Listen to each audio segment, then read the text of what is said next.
하는 다윗이라는 제목으로 말씀을 증거합니다. 우리 계속 주일마다 사무엘상 강의를 쭉 해가고 있습니다. 그죠? 다윗을 지금 집중적으로 살피고 있죠? 다윗이 왜 하나님의 마음에 합한 사람인지, 그죠? 그 내용을 쭉 보면 쉽게 이해할 수 있습니다. 그런데 이 다윗 하면 또 생각해야 아주 중요한 부분이 있는데, 다윗은 시편을 많이 저작했습니다. 시편 150편 중에 73편, 무려 73편이 다윗의 저작입니다. 그만큼 다윗은 정서적으로 이 자기의 감정을 시를 통해서 하나님 앞에 많이 고백한 그런 사람이라는 것을 알 수 있어요. 그냥 믿어야지, 주님 신뢰해야지, 자기를 세뇌시켜서 하나님을 신뢰했던 것이 아니라 진짜 자기의 감정을 하나님 앞에 고백하면서 끝까지 하나님을 신뢰했던 그런 사람이었다는 거죠.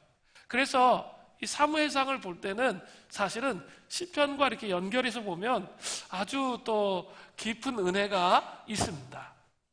오늘 본문 시편 30편은 사실은 다윗이 노년에 고백한 시입니다. 다윗은 우리가 살펴보고 있는 것처럼 젊은 날에 극심한 고난을 받았습니다.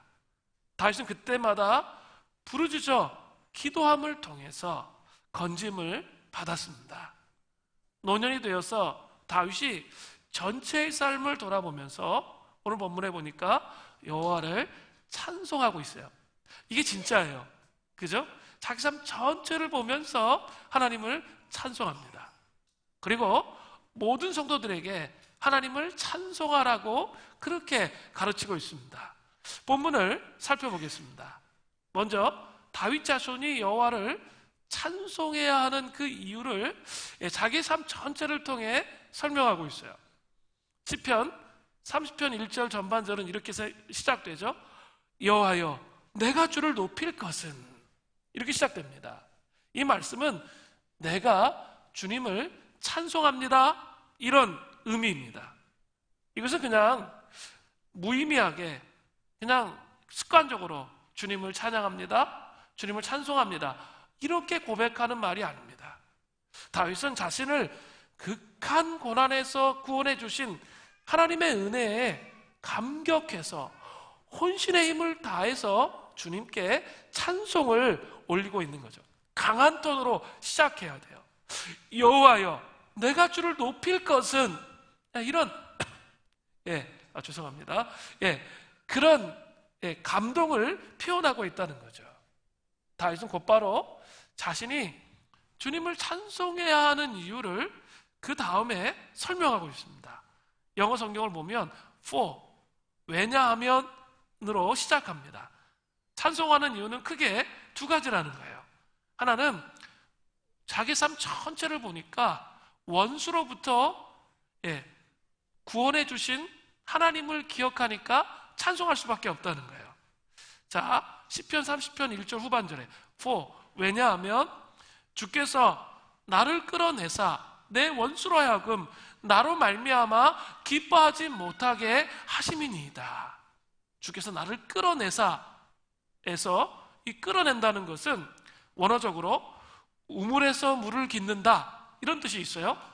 혹은 감옥에서 끌어내다, 이런 의미가 있습니다.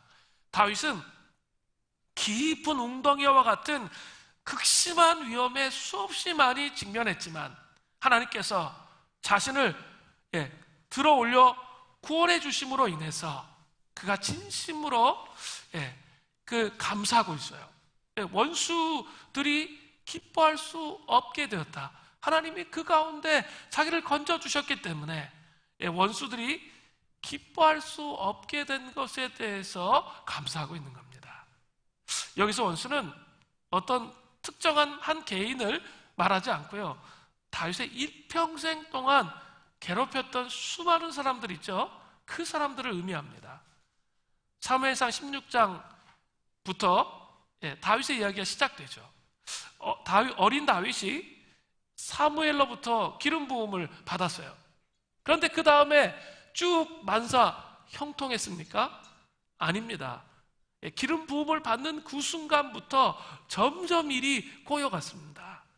사울의 시기와 질투로 2번씩이나 창에 찔려 죽을 뻔했습니다. 또 사울왕 때문에 어떻게 됐습니까? 광야에서, 우리 계속 봤죠? 광야에서, 척박한 땅 광야에서 먹을 것도 없는, 그죠? 사람이 살아갈 수가 없는 그 광야를 헤매는 그런 인생을 살았습니다.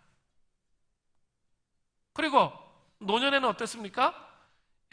자신의 사랑하는 장남 압살롬의 반역으로 고통스러운, 치욕스러운, 정말 인생에서 기억하고 싶지 않은 패대기침을 당하죠.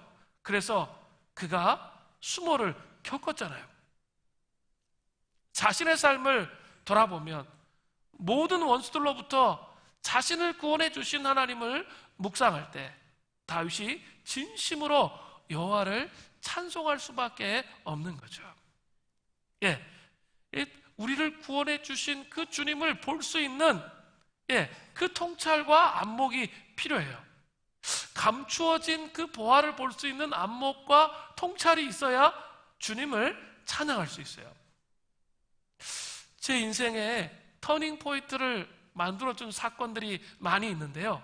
그 중에 2012년에 우리 성도들 30명을 이끌고 압록강, 두만강 유역에 거의 한 2000km가 되는 지역을 비전 트립 갔다 왔던 그 일이 저의 인생에 아주 중요한 또 터닝 포인트를 이루었던 그런 기억입니다. 그죠? 그때는 되게 힘들었어요. 왜냐하면 하여간 무조건 차에 태워가지고 점심은 도시락 까먹고 끊임없이 가는 거죠. 끊임없이 가는 그런 일을 했거든요. 근데 또 이 여름에 이 비전 트립 가기 전에 또 봄에 또 비전 트립을 갔어요. 그 비전 트립은 뭐였냐면 이렇게 비무장지대, 평화 전망대에 올라가서 북한 땅을 바라보는 거였어요. 북녘 땅을 바라봤을 때는 평화 통일을 위해서 딱 기도하면 이 마음이 이렇게 확신이 안 서. 이 비무장지대에서 북한을 바라볼 때 이렇게 마음에 회의가 드는 거죠. 기도하면 정말 과연 이루어질까? 뭐 이런 생각들이 많이 들면서 기도를 했던 것 같습니다. 그러나 2012년 비전 트립을 통해서 아주 깊이 깨달은 게 있었는데 북한 땅에는 하나님이 수많은 일들을 행하고 계셨어요. 여러분 믿으세요? 남한 땅에서 바라보면 이게 완전히 남남이야. 그리고 저쪽은 건너갈 수 없는 벽이에요. 그리고 그 땅에 도대체 어떤 일이 일어나는지 전혀 몰라요. 그런데 이 접경 지역을 쭉 도는데 하나님의 거대한 숨결을 느꼈어요. 감추어진 보화. 하나님의 역사하실 때는 항상 뭘 봐야 된다고요? 눈앞에 보는 거 보여지면 실망합니다. 근데 그 밑으로 역사하시는, 그죠? 밑으로 흘러오시는 이 거대한 이 광맥을 볼 수 있으면 있죠. 차원이 달라져요. 제가 계속 돌아다니면서 선교사님한테 들었던 메시지는 수많은 사람들이 그 접경 지역에서 복음을 전하기 위해 헌신하고 희생하며 그 살았던 수많은 사람들의 이야기였습니다. 저는 그때 보면서 확신했어요. 아, 하나님께서 정말 이 민족의 이 북한 땅의 고난을 보시면서 그럼에도 불구하고 그 수많은 고난이 있음에도 불구하고 이 감추인 보화처럼 하나님 앞에 헌신된 이 사람들을 통해서 하나님의 나라의 일을 이루어 가시고 이 통일의 비전을 이루어 갈 수 있게 하시겠구나, 이런 것을 느꼈던 적이 있어요. 그리고 하나님은 그때 깨달은 게 뭐냐면 나의 생각과는 전혀 다르게 일하시는구나. 그러니까 주님을 찬송할 수밖에 없다는 사실을 알게 되었어요. 저는 그때 그것도 봤어요. 이 땅이 저주받는다는 거 여러분 아세요? 이 땅에 살아가는 사람이 죄악 가운데 계속 살아가면 그 땅이 저주를 받아요. 저는 다른 데서 그거 확인한 게 아니라 그 접경 지역에서 확인했어요. 아니, 그 북한 땅에는 옥수대가 막 이만해. 그리고 막 옥수수 다 이만해. 근데 아니 저 중국 땅에는, 근데 북한 땅에는 일단은 살림이 없어. 그리고요, 그 옥수수들이 너무 작아. 그리고 열매도 별로 맺히지 않아요. 근데 그게 불과 땅 하나 사이를 놓고 그런 거예요. 그러면서 정말 이 하나님 방식으로 삶을 살아가지 않을 때 정말 땅이 저주를 받는구나, 그것도 깨달았던 그 기억이 제 머릿속에 아주 선명하게 남아 있습니다. 그런데 있죠, 이 감추인 보아, 이 하나님의 역사를 밑에서 이루어간다는 것을 볼 수 있는 눈이 있어야 되는 거죠. 그러면 어떤 고난과 어려움이 와도 주님을 찬송할 수밖에 없는 거예요. 우리 삶에 고난이 계속된다 할지라도 밑으로 흐르는 그 무엇인가가 있는 것을 볼 수 있는 눈이 있다면 우린 주님을 찬양할 수밖에 없는 것이죠. 다윗은 일평생 이러한 일들, 이 감추어진 보화 같은 그 광맥이 흘러가는 것을 본 거죠. 그렇기 때문에 주님을 찬송할 수밖에 없었던 거죠. 그리고 실제적으로 찬송할 때 그 원수들이 물러가는, 그걸 보게 되었던 거죠. 두 번째로 다윗이 찬송해야 할 두 번째 이유는 무엇입니까? 고쳐주신 하나님 때문이에요. 시편 20편 2절부터 3절을 보세요. 여호와 내 하나님이여, 내가 주께 부르짖음에 나를 고치셨나이다. 아주 단순해요. 부르짖음에 고치셨나이다. 여호와여, 주께서 내 영혼을 수월에서 끌어내어 나를 살리사 무덤으로 내려가지 아니하게 하셨나이다. 3절을 보면 다윗은 수월이라는 단어를 쓰고 있죠. 이것은 죽음 자체를 가리키는 말이에요.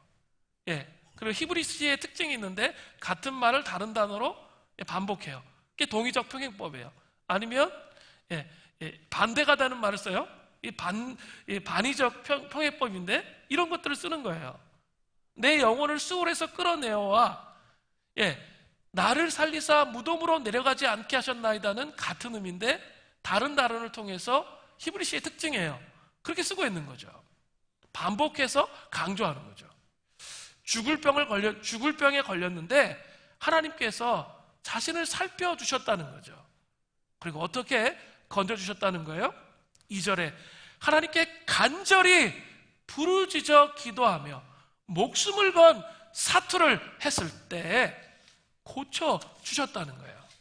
그래서 다윗은 이렇게 살펴주신 여호와를 찬송을 하고 말하고 있습니다. 2012년 비전 트립 때 제가 이 북한 접경 지역에서 한 장로님을 만났어요. 장로님과 권사님이 개척을 했어, 교회를. 우리나라에는 이제 목회자가 너무 많기 때문에 장로님들이 개척하는 경우는 없죠. 근데 그런 지역은 목사님들이 없어요. 그래서 있죠. 그들이 개척을 한 교회였어요. 그래서 가서 식사 대접을 받았어요. 그리고 권사님이 이제 예수 믿게 된 이유를 설명을 하시더라고요. 별짓을 다 해도 고칠 수 없었던 중병에 자기가 걸렸는데 예수님을 믿고 고침을 받았다는 거죠. 간절히 하나님 앞에 부르짖어 기도할 때 여호와 하나님이 자기를 고쳐 주셨다는 거예요. 그래서 그 예수님의 사랑을 알게 되었다는 거죠. 그렇게 고백하시는 거예요. 그러면서 주님을 찬송할 수밖에 없게 된 거죠. 자기의 육체의 연약한 질병을 하나님께서 고쳐주셨으니까, 어떤 방식으로도 안 됐던 것인데 치유해 주셨으니까 주님을 찬송할 수밖에 없는 거죠. 그리고 자기가 지금 북한의 접경지대에 살고 있잖아요. 외갓집은 자기의 친정은, 권사님의 친정은 다 어느 쪽이냐면 북한 땅에 있었던 거죠. 그러니까 하나님이 고쳐주신 게 너무 감사해서 찬송해서 그 다음부터 뭐 하냐면 북한 땅에 가서 넘어가서 복음을 증거했던 거예요. 그러다가 이 남편 장로님이 보이부 간부한테 이제 걸린 거예요. 근데 이분이 잡혀갔는데 그 이분을 통해서 이 북한 땅에 예수 믿은 사람이 107명인 거예요. 그리고 그들은 신앙을 저버리지 않겠다고 결정하는 사람들이에요. 어떤 일이 있어도 예수를 따르겠다고 결정한, 북한 땅에서 예수 믿으면 발각되면 어떻게 되는 거죠? 수용소에, 강제 수용소에 가는 거예요. 아니면 죽는 거예요. 자기의 모든 권한이 박탈되는 그런 땅이란 말이에요. 그런데 107명의 사람이 이제 예수를 믿은 거죠. 그리고 절대 자기는 예수를 부인하지 않겠다, 그런 사람이 107명인데 이분이 전도해가지고, 이분이 만약에 보이부 이 간부한테 잡혔는데 자기가 입을 여는 순간 그 107명은 다 죽는 거예요. 수용소를 가는 거죠. 그래서 이분은 신문을 당할 때 나는 절대로 이야기하지 않으리라, 그렇게 이제 마음에 결심했다고 해요. 그런데 결심하고 딱 앉아있는데 주님의 음성이 들리는 거예요. 말을 하라는 거예요. 난 입을 꼭 다물고 절대 말하지 않을 거야, 그랬는데 주님이 말을 하라는 거예요. 그리고 이제 신문이 시작됐어요. 근데 그 보이부 간부가 너 어떻게 해서 예수 믿었냐? 이렇게 이제 물어본 거예요. 그래서 복음을 전한 거죠. 신명기 28장에 이 땅이 저주를 받는 것처럼 이 예수 그리스도를 믿지 않았기 때문에 이 땅에 이런 저주와 고통과 아픔이 있다. 북한 땅이 복을 받지 못하는 이유를 쫙 다 설명을 했대요. 그런데 점점 이 사람들의 태도가 바뀌기 시작한 거죠. 그러면서 자기들이 은혜 받기 시작한 거예요. 그래서 기적적으로 자신이 40일 만에 풀려나서 다시 돌아왔다는 거죠. 그러면서 간증하시는 이야기를 제가 들었습니다. 정말 어디서 들을 수 없는 얘기죠. 저 이런 얘기를 너무 많이 들었어요. 그 밑으로 흐르는 이야기, 그 밑으로 흐르는 이야기에 지금 보아와 같은 정말 하나님을 사랑하는 사람의 이야기를 들었어요. 그 장로님은 창조주 하나님, 그분을 믿는 거예요. 말씀 그대로를 믿어요. 그리고 광야에 길을 여실 그 하나님을 믿는 거죠. 그러니까 또다시 하나님을 찬송할 수밖에 없는 거죠.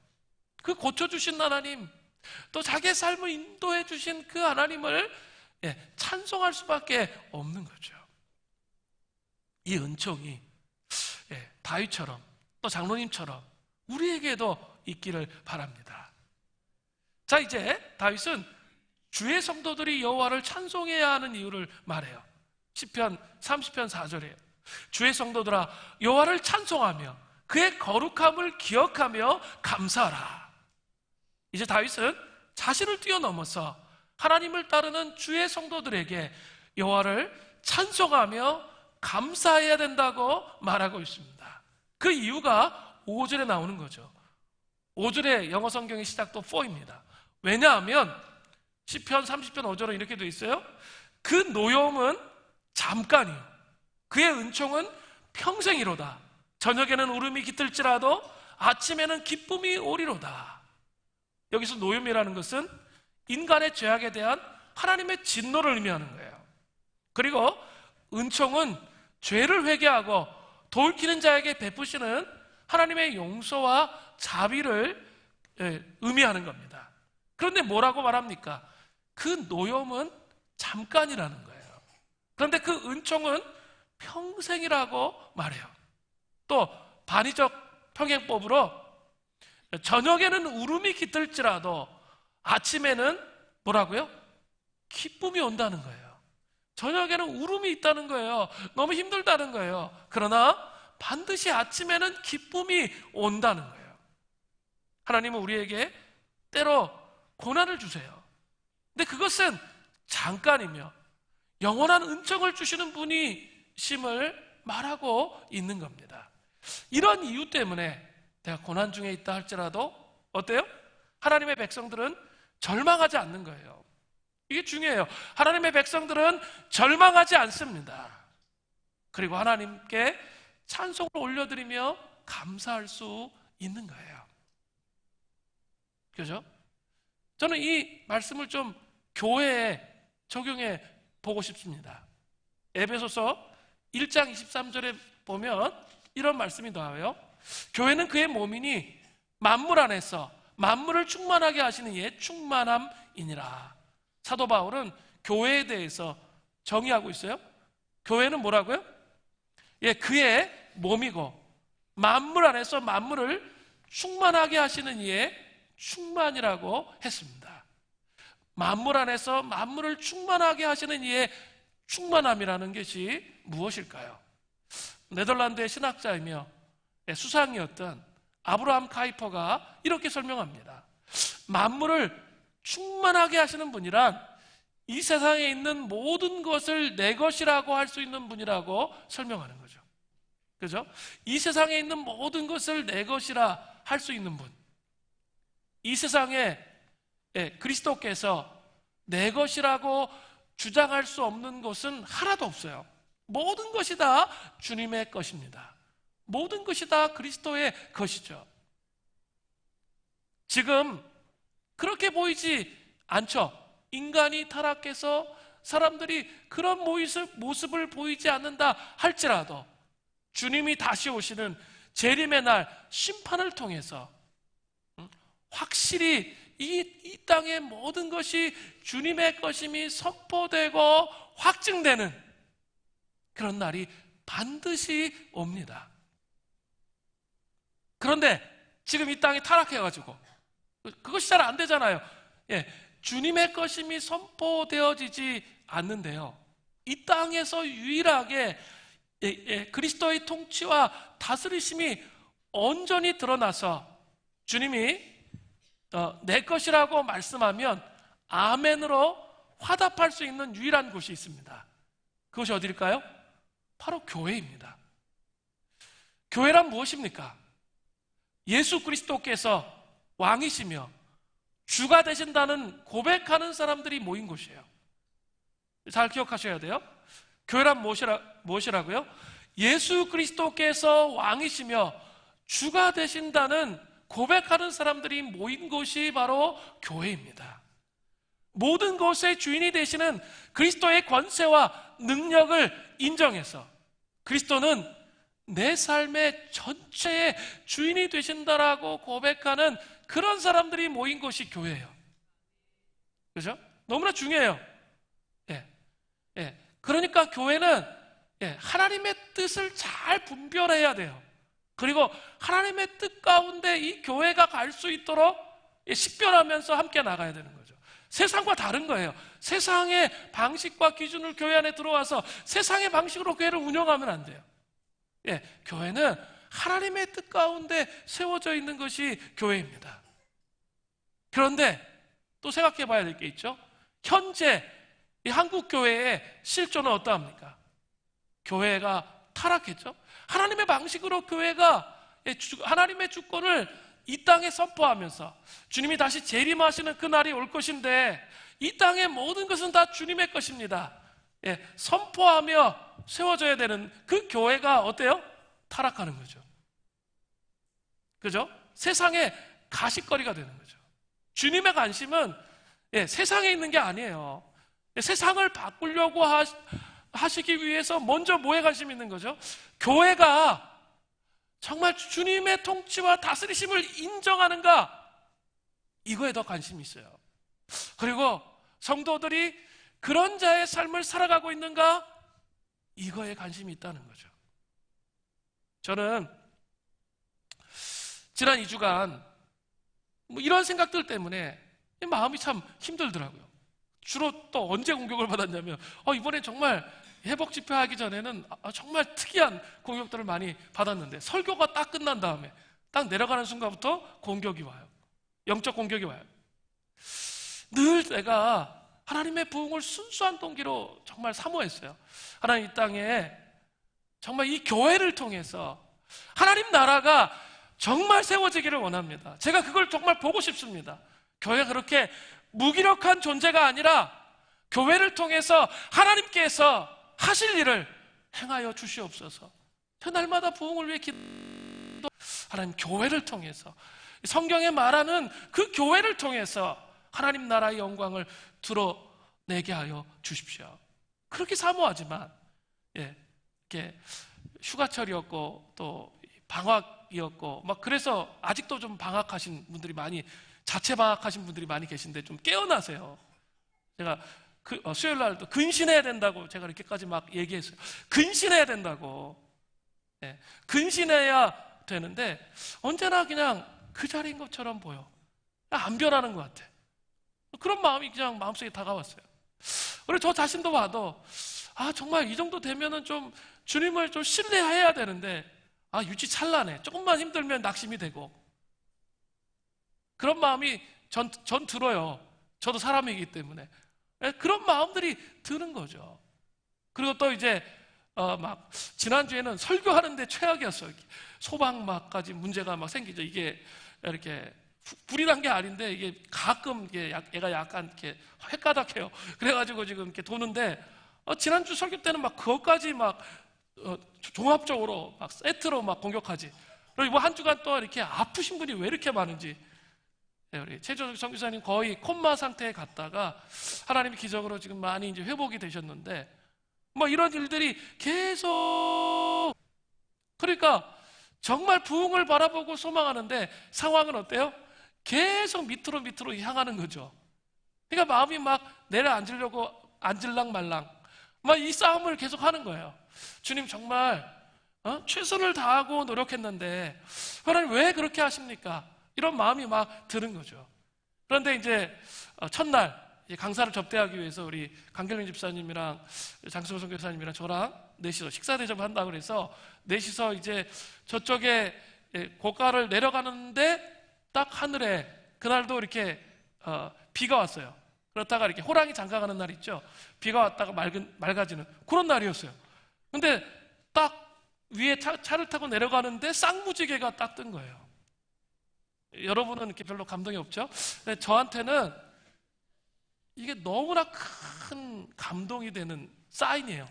저의 인생에, 우리 가정에, 우리 아내 개인적인, 우리 사모님 개인적인 사인이기도 하고 수명이에 대한 사인이기도 하고 항상 힘들고 어려울 때 하나님은 이 무지개를 보여주세요. 그리고 입당 예배 때 여러분 기억하세요? 입당 예배 때 밑에 붙어 있잖아. 가서 보세요. 입당 예배 때 하나님이 저에게 정말 이 공동체에 약속해 주신 것은 하나님이 언약해 주신 것은 이 교회를 정말 사랑하시고 이 교회를 통해서 하나님이 하나님 나라의 일을 하시겠다는 약속을 해 주셨던 거예요. 그게 언약의 무지개로서의 저희 사인이었어요. 그런데 그 무지개가 딱 떠오르는 거예요. 하나님이 이번 부흥 사경회를 통해서 회복 집회를 통해서 우리에게 정말 말씀하시는 것이 있구나. 그런 생각이 들었습니다. 그렇게 이제 사경회가 시작되었어요. 근데 첫날 나이선 목사님이 그 누가복음을 통해서 쭉 얘기를 하시는데 세상의 혼돈과 함께 맞춰가는 것이 아니라 그죠? 우리 생각을 국제 정세와 좌와 우 여러 가지 문제들이 있잖아요. 그래서 우리 생각이 산만하잖아요. 그리고 그런 거에 자꾸 맞춰지잖아요. 우리 마음이. 그런 것이 아니라 주의 길을 예비하는 자. 그 주의 길을 예비하는 자가 돼야 되는데 아주 단순해요. 그리고 제가 늘 했던 말인데 엄청 감동이 되더라고요. 딴 사람 얘기하니까. 말씀과 기도로. 혼돈스러워서 아무것도 보여지지 않을 때, 아무것도 보여지지 않을 때 말씀과 기도로 광야에 길을 내고 사막에 물길이 만들어지는 자, 그런 자로 하나님의 백성을 부르셨다는 것. 그죠? 이 교회 아무 길이 보여지지 않을 때 우리의 가정의 고난으로 인해서 여러 가지 상황으로 해서 아무것도 보여지지 않을 때 하나님 말씀과 기도를 통해서 물길을 내시고 광야의 길을 만드는 그런 자로 부르셨다는 그거에 엄청난 은혜가 되더라고요. 그리고 오늘 이 사경의 주제처럼 뭐예요? 새 일을 하나님께서 행하게 되신다는 거예요. 그리고 이제 둘째 나라는 그죠? 예수님이 세례 요한에게 세례 받으심, 그걸 통해서 이는 내 사랑하는 자요 기뻐하는 자라.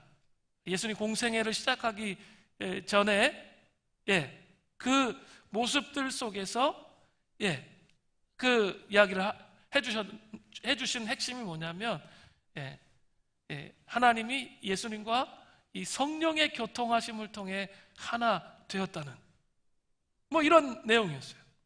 그러면서 공동체가, 잘 두셔야 돼요, 공동체가 이 성령의 교통하심으로 하나 되는 것, 이게 너무나 중요하다는 거예요. 많은 그리스도인들은 그죠? 이 광야와 이 사막에 길을 내는데 꽃갱이질 한다는 거죠. 혼자. 이게 제대로 파지겠어요? 파지지도 않죠. 아무리 파도 그냥 그 상태 그 자리인 거죠. 근데 어떻게 해야 돼요? 포크레인을 갖다가 길을 만들어야죠. 그 길을 만드는 방법이 뭐냐면 성령의 교통하심이라는 거죠. 그 성령의 교통하심이라는 게 뭐예요? 우리가 함께 예배드리고 함께 기도하고 새벽을 깨우며 기도하고 금요심야 기도회마다 함께 부르짖어 간구하고, 그렇게 할 때 뭐예요? 함께 예배하고, 예배할 때 하나님의 임재가 흘러가잖아요. 그리고 같은 경험을 새벽을 깨우며 함께 부르짖을 때 어때요? 그 같이 부르짖으면서 그 성령의 교통하심이 흘러간다는 거예요. 금요일마다 함께 부르짖어 기도할 때 그 기름 부으심이 함께 흘러 넘친다는 거죠. 그게 성령의 교통하심이라는 거예요. 그래서 그때 혼자서는 꽃갱이질이었지만 함께 할 때 하나님께서 뭐예요? 포크레인을 통해서 사막의 길을 만드시는 거예요. 그래서 함께 기도해야 한다는 거죠. 재직부터, 그죠? 좀 나오세요. 재직부터 부흥사경에 다 참석하셔야 되는 거는 너무 기본인 거예요. 저는 그거 얘기할 가치도 없어서 얘기를 안 했는데 참여해야 하셔야 되는 거예요. 리더 여러분 기본적으로 여러분이 자리를 지켜주셔야 성령의 교통하심이 함께 가죠. 제가 이건 얘기할 가치도 없는 거예요. 함께 재직부터 리더부터 다시 새벽을 깨우고 불을 붙이고 성령의 임재 안에서 서로 교통할 수 있도록 해나가는 것이 너무나 중요하다는 거예요. 지난 2년 동안 한 3년, 근 3년 동안 교회는 제가 좀 방향을 잡았던 중요한 방향은, 저는 좀 이렇게 시대를 이길 수 있는 깊이 있는 사람이 되기를 좀 원했어요. 우리 성도들이 너무 좀 가벼운 느낌이 들어서 정말 깊이 있는 기도의 사람, 깊이 있는 말씀의 사람이 되기를 깊이에 집중했어요. 지난 3년 동안 아시죠? 말씀으로 또 여러 가지 것들로 깊이 있는 사람이 되기를 원하신다는 생각을 했기 때문에 깊이에 집중했어요. 그런데 그 깊이에 집중하는 것으로만 끝나면 안 돼요. 또 뭐가 있어야 돼요? 옆으로 펼쳐지는 게 있어야죠. 이게 뭡니까? 내가 깊어지는 것도 중요하지만 옆으로 펼쳐지는 것, 넓게 확장되는 것도 중요하다는 거예요. 그게 뭐예요? 잃어버린 한 영혼에 대한 사랑, 그 한 영혼을 붙잡는 사랑, 그래서 그 사람을 교회에 데려오고 그 사람을 위해 씨름하고 노력하고 기도하고, 이게 뭡니까? 그죠? 이 옆으로 넓게 확장되는 거예요. 전도 집회는 뭐예요? 옆으로 넓게 확장되는 거예요. 자, 복음의 본질은 뭐예요? 복음의 본질을 선포한다는 것은 바로 이 복음의 본질을, 교회의 본질은 이 복음의 본질을 선포해야 되는데, 이 복음의 본질은 바로 다른 사람들에게 그 복음을 나누는 그 삶을 살아가는 것과 연관이 있는 거예요. 가장 기본적이지만 너무나 중요한 그런 부분이라는 거죠. 그 하나님 나라의 구성원들이 어떻게 돼요? 이 하나님 나라의 그 보화와 풍성함들이 많이 있는데 이것들을 누리려면 어떻게 해야 되죠? 일단은 구성원이 돼야 될 거 아니에요. 하나님 나라를 세우는 구성원이 돼야 하나님 나라가 세워지는 거죠. 그런 각도에서 여러분 관점을 바꿔야 돼요. 정말 여러분이 기뻐진다면 이 넓혀지기도 한단 말이에요. 넓혀져서 다른 사람들에게 복음을 증거하고 그들도 하나님 나라의 구성원이 될 수 있도록, 그래서 그 하나님 나라의 풍요로움을 맛볼 수 있도록 그들을 초청할 수 있게 된다는 거죠. 오늘 말씀을 증거한 후에 태신자 작정을 할 텐데요. 여러분, 정말 한 영혼을 위해서 자기를 내어줄 수 있는 용기가 없으면 우리가 하고 있는 모든 신앙생활은 거짓이에요. 그 깊이는 다 허상에 불과한 거예요. 정말 자기를 내어줄 수 있는 용기가 있어야 돼요. 자, 다시 시편 30편 5절 말씀을 기억하며 주님을 찬송하며 좋겠습니다. 하나님의 승리를 믿으며 찬송하며 나아가세요. 그의 노염은 잠깐입니다. 고난은 잠깐입니다. 그의 은총은 평생입니다. 저녁에는 울음이 깃들을지라도 아침에는 기쁨입니다. 그 은총이 우리에게 있기를 바랍니다. 다윗은 이제 자신의 경험을 구체적으로 풍성하게 간증을 통해서 여호와를 찬송하라고 말하고 있습니다. 그죠? 간증을 통해 여호와를 찬송하라고 말하는데요, 여기에는, 이 간증 안에는 찬송의 메커니즘이 있어요. 찬송할 때 사람이 어떤 패턴으로 가는지 그게 나와요. 첫 번째는 사람들은 자기 자신의 죄를 범합니다. 시편 30편 6절을 보세요. 내가 형통할 때 말하기를 영원히 흔들리지 아니하리라 하였도다. 시편 30편 6절을 현대인의 성경으로 보니까 내가 안전할 때 나는 결코 흔들리지 않으리라 하였습니다. 이런 표현이에요. 다윗은 자신이 형통하고 안정하고 평안해질 때 그 위대한 다윗도 어떻게 됐죠? 그렇게 연단을 많이 받은 다윗도 자기 과신의 죄에 빠졌습니다. 소유하고 있는 것이 무엇이든지 그것이 자신의 노력의 결과라고 생각했어요. 그런데 중요한 게 있습니다. 이스라엘과 하나님이 언약 관계에 있어서 자기 자신을 하나님께서 가장 치명적인 죄악 중에 하나로 보셨습니다. 신앙생활 오래 한 사람 중에 이런 경우들이 많아요. 신명기 8장 17절부터 18절을 보세요.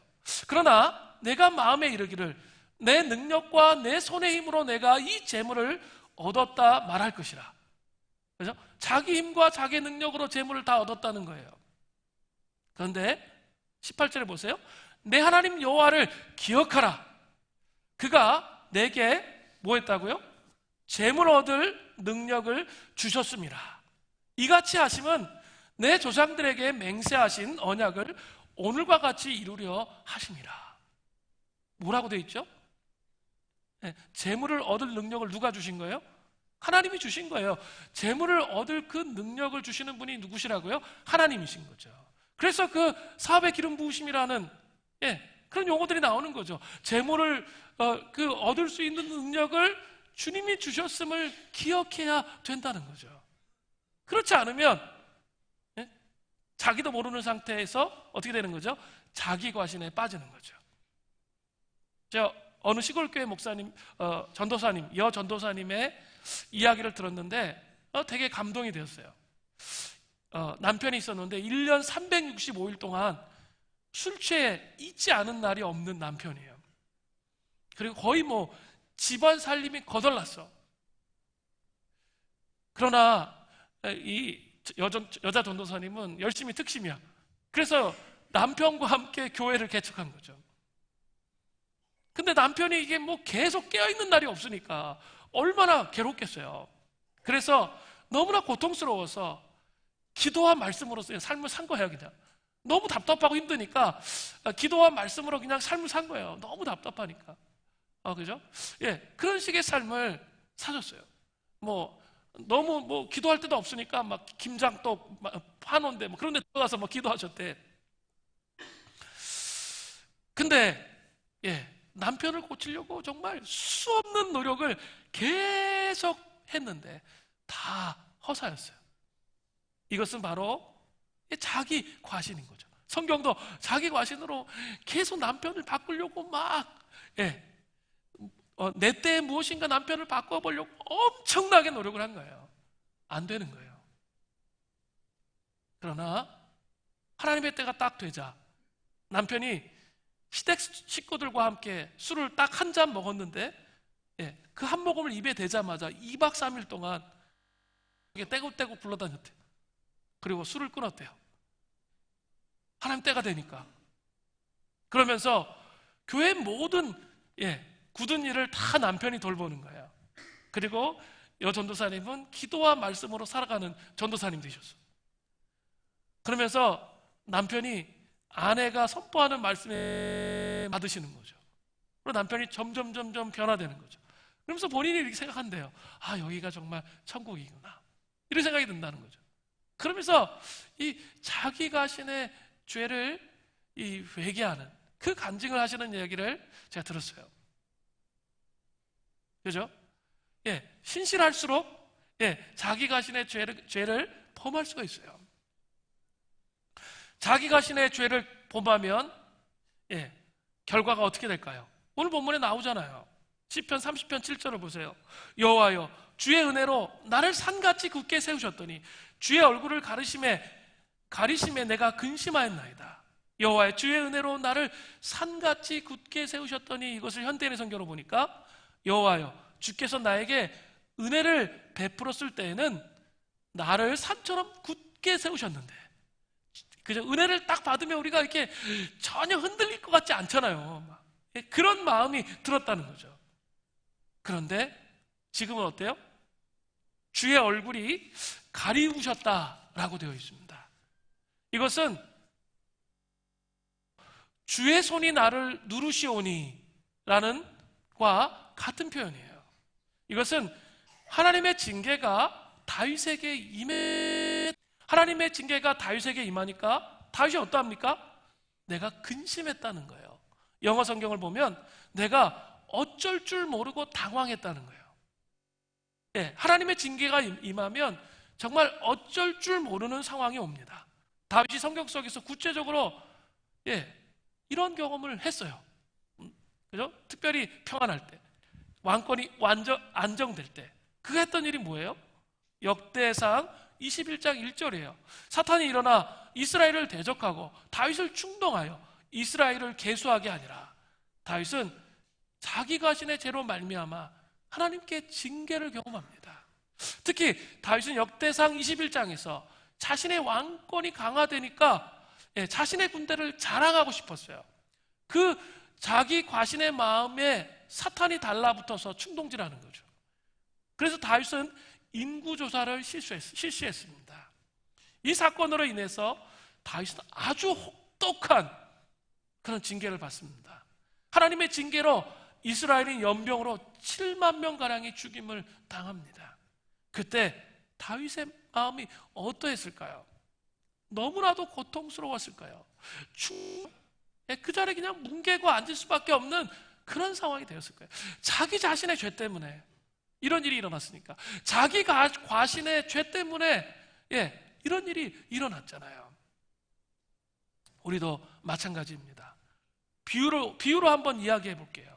우리 마음을 비추는 거울이 있습니다. 하나님께서는 우리에게 하나님 자신을 비춰주셔서 하나님을 만나게 하는 그런 거울입니다.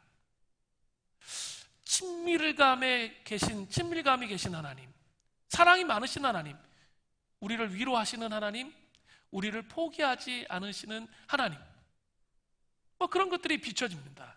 그런데 인생 가운데 고난이 닥쳐올 때, 하나님의 징계가 임할 때, 그 마음의 거울이 고난이라는 돌에 맞아 깨어지는 거죠. 그러면 그 거울에 하나님의 모습이 잘 보여지지 않습니다. 그리고 하나님의 상이 왜곡되는 거죠. 조각조각 난 하나님의 모습만 보일 뿐입니다. 그렇게 될 때 사람들은 인생의 고난 앞에서 깊은 우울과 낙심으로 반응하게 돼요. 신실한 그리스도인이라 할지라도 두려움이 없는 상태는 없어요. 다 두려움을 갖습니다. 그런 상태들이 먼저 나타나는 거죠. 그럴 때, 중요한 건 그럴 때예요. 불신자와 그리스도인의 차이점이 있어요. 그럴 때 어떻게 하냐는 거예요. 다윗은 그런 위기의 상황 가운데, 이 징계 상황 가운데 어떻게 했어요? 하나님께 부르짖고 있는 거예요. 시편 30편 8절을 보세요. 여호와여, 내가 주께 부르짖고 여호와께 간구하기를. 다윗은 하나님의 징계를 받을 때 자신이 오직 하나님께만 부르짖고 또 부르짖었음을 강조하고 있는 거예요. 이것은 다윗 자신이 여호와께 어떤 죄를 지었는지 깨달았다는 것을 의미하는 거예요. 여러분 잘 아셔야 돼요. 그냥 무조건 부르짖는다고 처음부터 끝까지 해 제끼는 게 아니라고 제가 말씀을 계속 드리잖아요. 간절히 부르짖다가 보면 이 마음에 있는 감정들이 쏟아져 나와요. 내가 눌러놨던 마음의 감정들이 쏟아져 나와요. 이렇게 보면은 부르짖어 기도하세요 하면 기도 못하는 사람이 있어요. 꽉 눌려 있는 사람들이 있는데, 그런 사람들은 대부분 이 감정의, 마음속에 있는 감정이 뭔가 눌려 있는 거예요.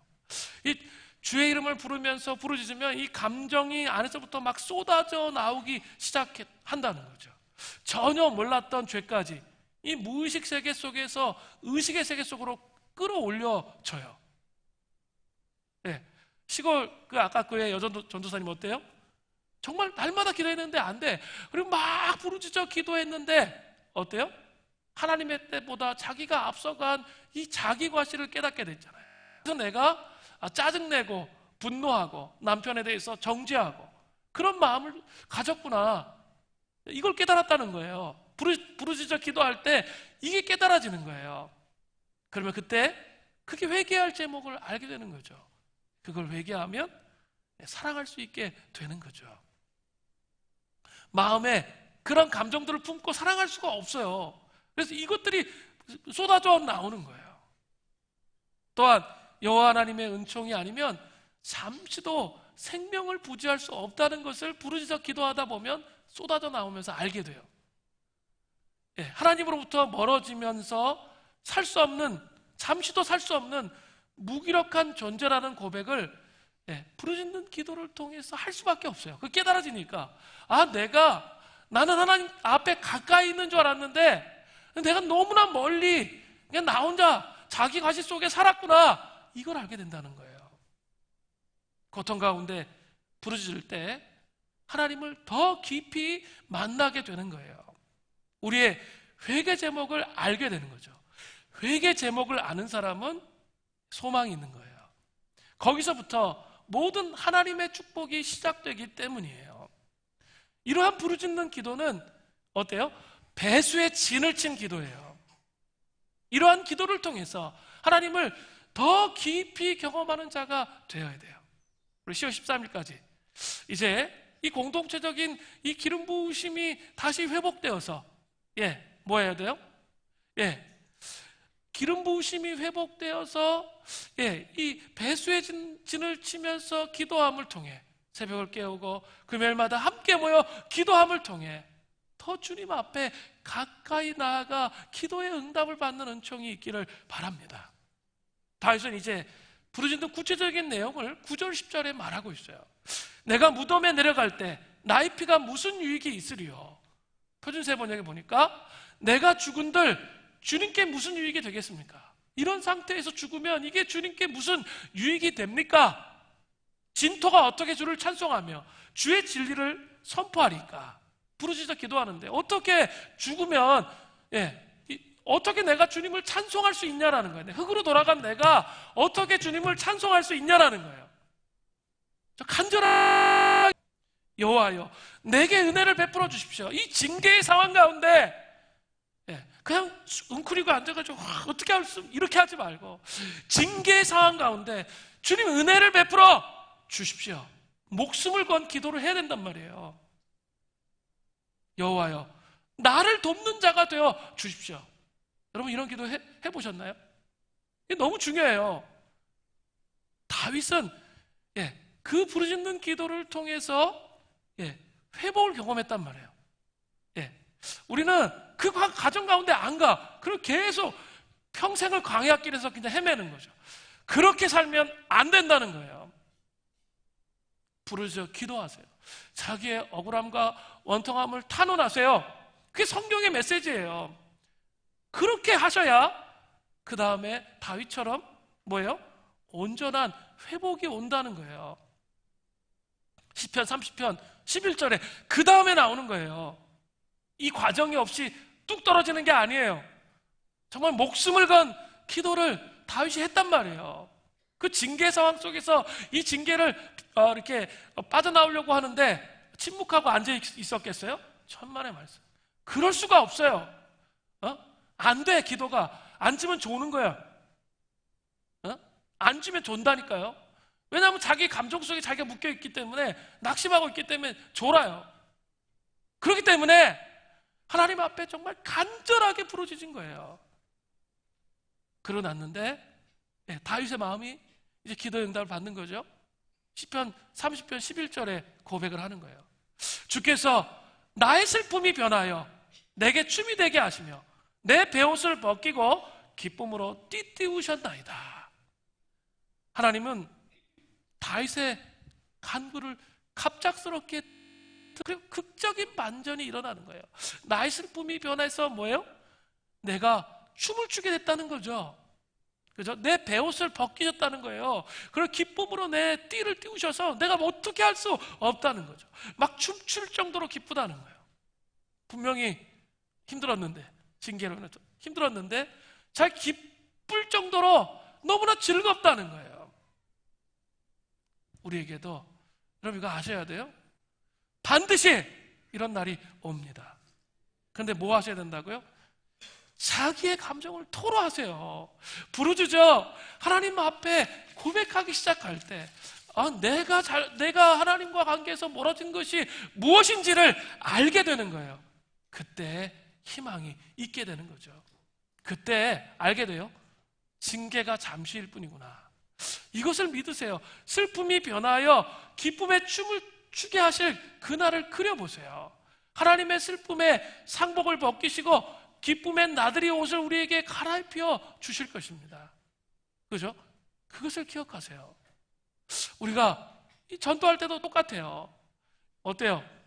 우리 사람을 섬기는 게 다 똑같은데 사람을 섬기고 전도하는 것 귀찮고 짜증스러운 일이에요. 다원주의 사회에 누군가 옆에 가서 관심을 갖고 그 사람에게 신앙을 얘기한다는 것, 어떻게 보면 되게 촌스러운 일이에요. 그죠? 시대에 맞지 않는 그런 일일 수 있습니다.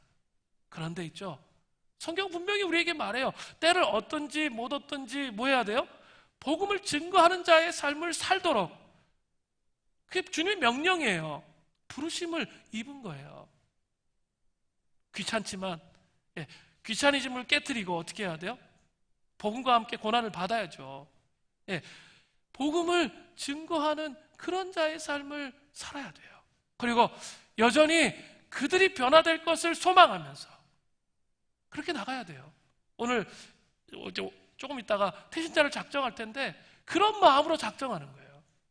저는 우리 교회에서 제일 귀하게 생각하는 분들이 이 교회에 와서 예수 믿은 사람들이에요. 그죠? 저는 그런 사람들이 많아졌으면 좋겠어요. 그 교회는 살아있는 교회예요. 그리고 그 교회는 생명력 있는 교회입니다. 한 자매가 있어요. 청년인데, 그 자매가 불신자였는데 교회 왔다가 하나님 만났어요. 그래서 제가 이렇게 하나님 만났는데 4박 5일 수련회 참여하고 새벽 기도에도 나오면 제가 부르짖어 기도하는데 항상 그 자리에 앉아 있어. 그래서 제가 이렇게 가서 물었어요. 넌 도대체 왜 나오냐? 내가 너무 궁금해가지고 물었어요. 너 도대체 왜 나오냐? 너 부르짖어 기도할 줄도 모르고 하나님 잘 모르는데 도대체 왜 나오냐? 제가 이렇게 물어봤거든요. 그 자매 대답이 아주 걸작이에요. 뭐라고 얘기했냐면 여기 앉아 있으면요 따뜻한 그 느낌이 온다는 거예요. 내가 세상에서 느끼지 못했던 따뜻한 위로받는 느낌이 온다는 거예요. 그래서 지금 팀장하고 있는데 그 자매 볼 때마다 너무 신기해. 정말 너무 신기해요. 어떻게 예수 믿지? 그 임재 공간에 함께 앉아 있다가 예수 믿은 거예요. 느끼는 거예요. 불신자도 이 영의 흐름을 느끼는 거예요. 여러분 예배 드리면서 이 불신자만도 못하면 안 돼요. 영의 흐름을 느껴야 돼요. 그리고 하나님의 성령이 우리를 찾아오신다는 거 느껴야 돼요. 그 싸움을 우리가 하는 거예요. 예, 그렇게 이 승리의 기쁜 소식이 있기를 원합니다. 저 10월 13일까지 우리 쭉 이제 전도 집회를 놓고 기도하기 시작할 텐데 오늘 작정하셔서 저는 많은 영적 전쟁 하면서부터 이렇게 막 영적 전쟁이 있는 거 보니까 영적 전쟁이 있을 것 같아요. 제 마음속에 근신해야겠다. 40일 동안 그런 생각이 들어요. 그리고 이 영적 싸움을, 영혼을 얻어내는 이 영적 싸움을 주님이 가장 기뻐하시는 일인데 이 일들에 집중해야겠다 생각이 들어요. 여러분 함께 하셔야 돼요. 함께 부르시죠. 기도해야 되고 함께 새벽을 깨워야 되고 함께 여러분 금요일마다 부르짖어 나아가야 돼요. 그리고 이 예배의 공간을 하나님의 임재의 공간으로 만들어야 돼요. 이곳에 와서 깨어나야 돼요. 그리고 이곳에 와서 불신자들이 머리가 아파야 돼요. 자기 가치관과 기준이 다르기 때문에 여기 딱 앉았을 때 이게 맞지 않으니까 뛰쳐나가고자 하는 그 마음이 들어야 돼요. 그게 정상이에요. 복음을 들었기 때문에. 그래서 우리 그 사람들을 위해 기도해야 되고 그분의 그 임재 앞에 서도록 그렇게 해야 돼요. 어떻게 예수 믿었는데 내가 한 번도 예수 믿은 적이 없는데 이 자기의 생각과 충돌이 일어나지 않을 수가 있겠어요? 일어나야 정상이에요. 복음이 정말 진리라면 이게 일어나야 돼요. 그게 시작인 거예요. 그 은혜가 우리에게 있기를 바랍니다. 다윗은 이제 그런 하나님 만났기 때문에 찬송과 감사로 마무리하는 거예요. 시편 30편 12절을 보세요. 이는 잠잠하지 아니하고 내 영광으로 주를 찬송하게 하심이니 여호와 나의 하나님이여 내가 주께 영원히 감사하리이다. 다윗은 이렇게 자신을 인도해 주신 하나님에 대해서 잠잠하게 침묵만 지키고 있을 수가 없었던 것입니다. 다윗이 가슴으로 하나님으로 인해서 벅찬 감격으로 이 가슴에 그것이 채워졌습니다. 그래서 하나님께 진심으로 찬송과 감사를 드리는 거예요. 찬송과 감사를 어떻게 드립니까? 12절의 찬송 앞에 내 영광으로 주를 찬송하게 하심이니라고 되어 있습니다. 영광을 원어적으로 보면 하트, 마음을 의미하는 거죠. 그러니까 내 마음으로 주를 찬송한다는 거예요. 그냥 마음에서 우러나는 거예요. 그렇게 하나님이 역사하셨으니까 우러나서 주님을 찬송하는 거죠. 감사 앞에 또 어떤 말이 붙습니까? 영원히 라는 단어가 붙어요. 다윗은 영원토록 감사하는 자의 삶을 살기로 결정하는 거죠. 사랑하는 성도 여러분, 이 40일 동안 이 여정을 통해서 이런 하나님을 우리 모든 성도들이 경험했으면 좋겠어요. 그리고 다윗처럼 평생을 감사하는, 찬송하는 그런 자의 삶을 사는 은혜가 우리에게 있기를 간절히 바랍니다. 우리 같이 한번 기도할까요? 오늘 들었던 말씀 기억하십시오. 그리고 오늘 태신자 이 작정을 할 텐데요. 하나님 아버지, 다윗처럼 찬송할 줄 아는 하나님의 사람 되게 하여 주십시오. 그리고 아버지, 저도 영혼을 돌보고 사랑하는 그런 하나님의 사람 되게 하여 주시옵소서. 같이 한번 기도하겠습니다.